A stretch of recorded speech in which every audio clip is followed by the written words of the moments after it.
This is the product of the political left that believes that America is so bad, even though they can't actually find anyone genuinely doing anything bad, that they have to invent fake hate crimes to pin it on people like you. To suggest that white America, that conservative America, that particularly states like Texas, are hotbeds of racism and sexism and hatred and bigotry. Well, I don't believe that to be the case, and I don't think they do either. Well, there's a reason that Islam and feminism get on so well, because they're both authoritarian doctrines that hate the West.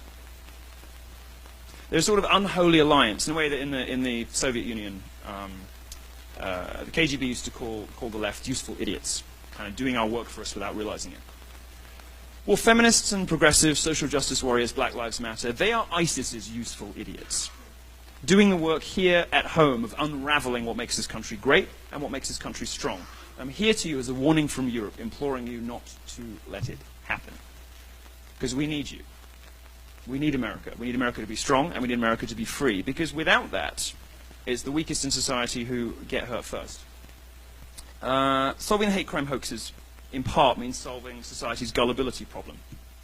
There's a reason that we believe these hoaxes every time they come and say, oh, somebody sprayed this on the wall, or they punch themselves in the face, or they set fire to their own house.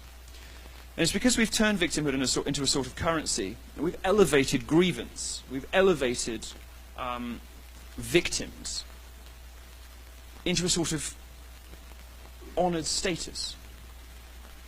This is what happens when you turn victimhood into currency. People commit fraud. This is what happens when a social justice vision of the universe, which is designed to create martyrs out of people who haven't really suffered, takes hold, takes root in academia, takes root in the media, takes root in all of the centers of power. It encourages the unscrupulous to fake hate crimes.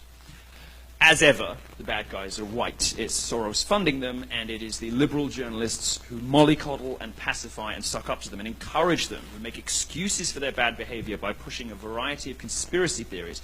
They do the same thing to hateful feminists too. All this nonsense about the patriarchy, it is a conspiracy theory designed to rob you of your agency. There's a reason they do this. The same thing happens with women. If you tell a young woman who's, maybe doesn't pass an exam or doesn't get into wherever she wants to go to college, that everything bad that ever happens in her life is the fault of the patriarchy. Everything bad that happens to you is some man somewhere, or some system of men. You're robbing that person of the ability to improve themselves because you are providing them with ready-made excuses for their own failure.